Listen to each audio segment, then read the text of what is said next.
नमस्कार किसान भाइयों, मैं महिपाल सिंह और आप देख रहे हैं आपका अपना मनपसंद यूट्यूब चैनल MS टेक्निकल खेती। किसान भाइयों, आज के इस वीडियो में हम बात करेंगे धान की रोपाई करने के तुरंत बाद हमें कौन सी खरपतवार नाशक का प्रयोग करना चाहिए। किसान भाइयों, यदि हम धान की रोपाई करते हैं उसके लगभग 24 घंटे के अंदर अंदर हम खरपतवार नाशक का प्रयोग कर लेते हैं तो हमारे जो धान की फसल होती है उसमें खरपतवार नहीं उग पाते हैं। यदि किसान भाइयों एक बार खरपतवार हमारे खेत में उगाएं या घास हमारे खेत में उगाए, यदि हम उसकी निराई गुड़ाई भी करते हैं तो हमसे कंट्रोल नहीं हो पाती है, जिससे क्या होता है कि जो हम खेत में अपने खाद वगैरह डालते हैं तो उसका जो लगभग 40 से 45% जो भाग होता है वह जो घास होती है वो ग्रहण कर लेती है और हमारे पौधों को कम से कम मात्रा में खुराक मिल पाती है। एक सीधी भाषा में कह सकते हैं कि जो हम अपने पौधों के लिए अपने खेत में भोजन डाल रहे हैं या खाद या फर्टिलाइजर डाल रहे हैं तो उसका लगभग 50% भाग तो जो खरपतवार है वो ले लेते हैं और लगभग 50% हमारी फसल को मिल पाता है किसान भाइयों, जिससे हमारी फसल पीली पड़ जाती है, अच्छे से ग्रोथ नहीं कर पाती, कल्ले अधिक नहीं निकालती है, फुटाव नहीं करती है, बहुत सारी समस्या देखी जाती है किसान भाइयों इस तरीके की समस्या को लेकर।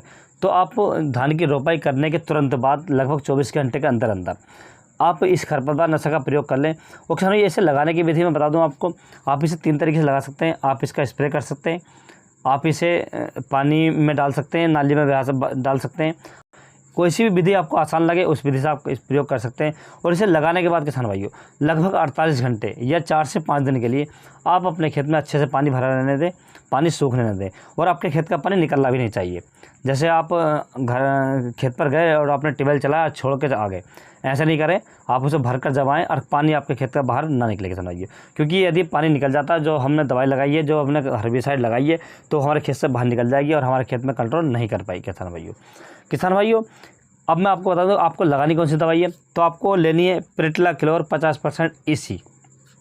आप किसी अच्छी कंपनी के लिए, अदामा की ले सकते हैं, सिन्जेंटा की ले सकते हैं, बहुत सारी कंपनियां आती हैं, आप किसी अच्छी कंपनी की ले सकते हैं। अब मैं डोज की बात करता हूं। डोज आपको लेनी है 600 ml प्रति एकड़ के हिसाब से। पहले हम डालते थे 500 ml प्रति एकड़, तो हमारी कंट्रोल कर जाती थी। लेकिन किसान भाइयों जैसे जैसे समय बढ़ता जा रहा है, जैसे जैसे हम दवाइयों को प्रयोग कर रहे हैं अपने खेतों में, वैसे वैसे हमारे खेतों की खुराक बढ़ती चली जा रही है। तो आप 600 ml अपने खेत में डाल दें किसान भाइयों। और किसान भाइयों एक बात का विशेष ध्यान रखिए कि खेत में पानी ना सूखने दें। यदि पानी खेत में सूख जाता है तो जो दवाई हमारी है वो खेत में कंट्रोल नहीं कर पाएगी और हमारी फसल में खरपतवार उगाएंगे किसान भाइयों। और एक बात बता दूं मैं आपको, जो हमारे खेत में जंगली धान जमते हैं, जिसे हम बट या बट भी कह देते हैं, ये लेदर के नाम से जानते हैं, जो धान की तरह होती है किसान भाई, ये घास इससे कंट्रोल नहीं हो पाती है। जो प्रिटला क्लोर है ये घास इससे कंट्रोल नहीं हो पाएगी। यदि आपके खेत में ये घास जमती है तो आप इसका प्रयोग ना करें किसान भाइयों, क्योंकि मैं आपको जो बता रहा हूँ ये बिल्कुल क्लियर एकदम सच बता रहा हूँ। इससे और अन्य बारीक घासें का कंट्रोल कर सकते हैं, लेकिन धान जैसी जो घास होती है आपके खेत में ये कंट्रोल नहीं हो पाएगी किसान भाइयों। किसान भाई, मेरे द्वारा दी गई जानकारी आपको कैसी लगी? यदि अच्छी लगी हो तो वीडियो को लाइक करें, किसान हित में ज़्यादा से ज़्यादा शेयर करें। Thanks for watching my video.